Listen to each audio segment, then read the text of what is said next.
Selamat pagi, selamat datang di kelas Manajemen Project TIK dengan kode mata kuliah CAK 3 FAB 3. Hari ini kita akan membahas tentang Project Communication Management. Perkenalkan, nama saya Nikolaus Euclides Nugroho. Saya di sini sebagai dosen untuk mata kuliah ini. Berikut adalah tujuan pembelajaran kita hari ini ya. Yang pertama, pentingnya komunikasi efektif dalam proyek. Jadi kita akan memahami urgensi komunikasi yang baik untuk keberhasilan proyek. Yang kedua, yaitu perencanaan komunikasi proyek, di mana kita akan melihat elemen-elemen perencanaan komunikasi proyek. Yang ketiga, yaitu metode penyebaran informasi efektif. Kita akan mengeksplorasi berbagai metode untuk menyebarkan informasi secara efisien. Yang keempat, tentang teknik meningkatkan komunikasi proyek, di mana kita akan membahas berbagai metode untuk meningkatkan komunikasi yang efektif. Dan yang kelima, peran perangkat lunak dalam meningkatkan komunikasi proyek. Kita akan memahami bagaimana perangkat lunak itu dapat meningkatkan komunikasi di dalam proyek. Urgensi komunikasi proyek. Kegagalan komunikasi itu adalah ancaman bagi proyek karena komunikasi yang buruk dapat menyebabkan kegagalan proyek. Sebagai seorang project manager dan ahli dalam bidang IT, kita harus memiliki komunikasi yang handal agar bisa menunjang karir kita di dalam bidang IT, karena itu merupakan soft skill atau kunci dari karir sebagai project manager. Proses utama dalam manajemen komunikasi proyek meliputi planning communication management. Kita akan menentukan kebutuhan informasi dan komunikasi para stakeholder. Yang kedua, tentang managing communication. Kita akan membuat, mendistribusikan, menyimpan, mengambil, dan membuang komunikasi proyek berdasarkan rencana manajemen. Dan yang ketiga, itu adalah controlling communication. Kita memantau dan mengendalikan komunikasi proyek untuk memastikan kebutuhan komunikasi stakeholder terpenuhi. Ini adalah gambaran umum dari proses yang akan kita lihat dalam slide ini. Sebagai seorang project manager ya, kunci keberhasilan dalam komunikasi yang baik itu meliputi ya, waktu kita berkomunikasi. Biasanya seorang project manager akan menghabiskan hingga 90% waktu mereka hanya untuk berkomunikasi. Entah itu ke atas maupun ke bawah. Ke atas ini ke stakeholder yang lebih tinggi ya. Dan yang ke bawah biasanya stakeholder yang lebih rendah, terutama para pegawai. Dalam melakukan komunikasi, kita bisa menggunakan metode formal dan informal. Lalu, kita berfokus pada kebutuhan komunikasi untuk kelompok dan juga individu. Kita harus bisa juga mendistribusi secara efektif dan tepat waktu untuk informasi-informasi yang mau disampaikan. Jika ada berita buruk, kita harus mempersiapkan dulu nih alur bagaimana kita akan menyampaikan berita buruk tersebut. Dan kita juga harus menentukan ya jumlah alur komunikasi atau channel yang kita miliki. Dalam communication management plan, langkah pertama yang dilakukan adalah communication planning, di mana kita membuat rencana manajemen komunikasi. Ya, karena setiap proyek itu pasti butuh rencana manajemen komunikasi. Lalu untuk berkomunikasi, kita bisa gunakan yang namanya dokumen. Ya. Dokumen rencana ini mengatur komunikasi proyek, meliputi kebutuhan stakeholder, informasi, metode, frekuensi, dan prosedur penyelesaian masalah. Detail dari komunikasi itu juga penting, karena kita harus tahu siapa yang memberi dan menerima informasi, teknologi yang digunakan, dan frekuensi dalam berkomunikasi. Dan yang terakhir itu ada prosedur dan definisi, di mana di dalamnya itu melibatkan prosedur revisi, penyelesaian masalah, dan definisi istilah yang penting.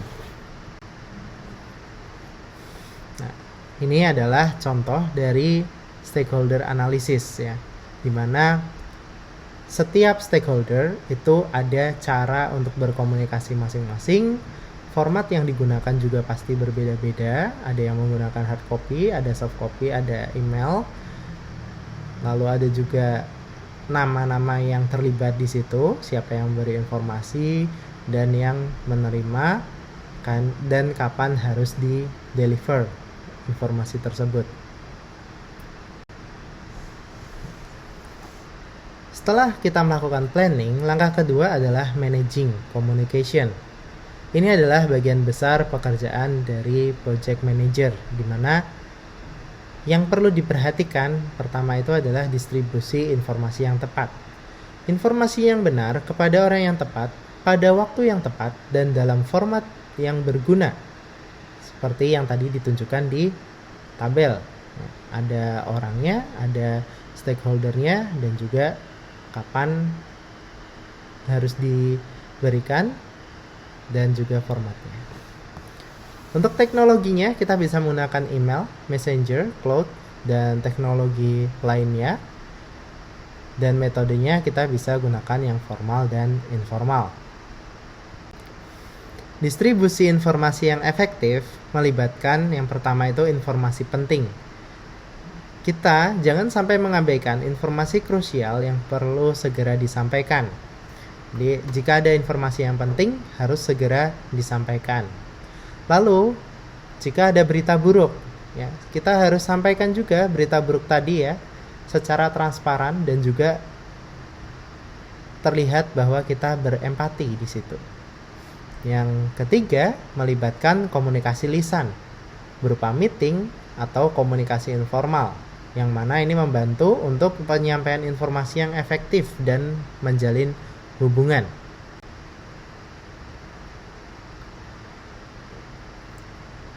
Komunikasi tatap muka ini masih sering dipilih karena apa? Karena body language itu sangat penting.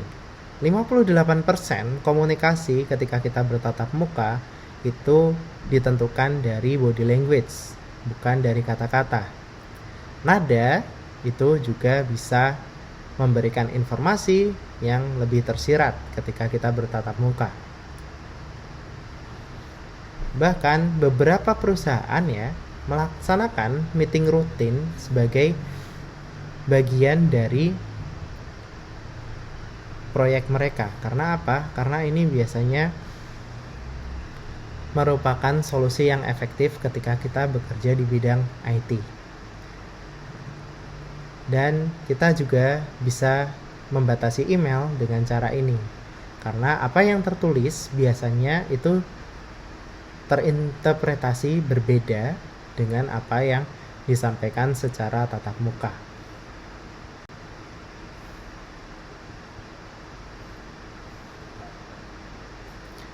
Penggunaan teknologi seperti live video dan web conference ini bisa menggantikan tatap muka tadi ya, karena dia ini bisa memberikan informasi secara langsung dan efektif serta menghemat biaya sambil tetap kita itu bisa saling terkoneksi satu dengan yang lain. Nah, hanya saja terkadang tadi ya kita punya hambatan-hambatan. Yang pertama tadi, ketika bahasa itu tertulis atau informasinya tertulis, interpretasi yang diterima itu bisa berbeda-beda satu dengan yang lain. Nah, hambatan lain itu berupa budaya dan lokasi. Langkah ketiga, kita lakukan kontrol terhadap komunikasi dengan cara kita lihat dari alurnya, alur informasi yang optimal seperti apa. Pastikan informasi itu berjalan dengan lancar selama proyek. Kita lakukan evaluasi berkala juga dengan tim untuk menilai efektivitas komunikasi, serta kita juga bisa menggunakan fasilitator sebagai orang yang dapat memberikan perspektif dari luar proyek untuk langkah komunikasi yang sudah kita lakukan. Ini adalah beberapa cara untuk kita meningkatkan komunikasi, yaitu mengelola konflik, temukan pola komunikasi efektif, alur meeting efektif, email efektif, dan gunakan template. Mungkin itu yang bisa saya sampaikan untuk materi hari ini. Terima kasih. Selamat pagi.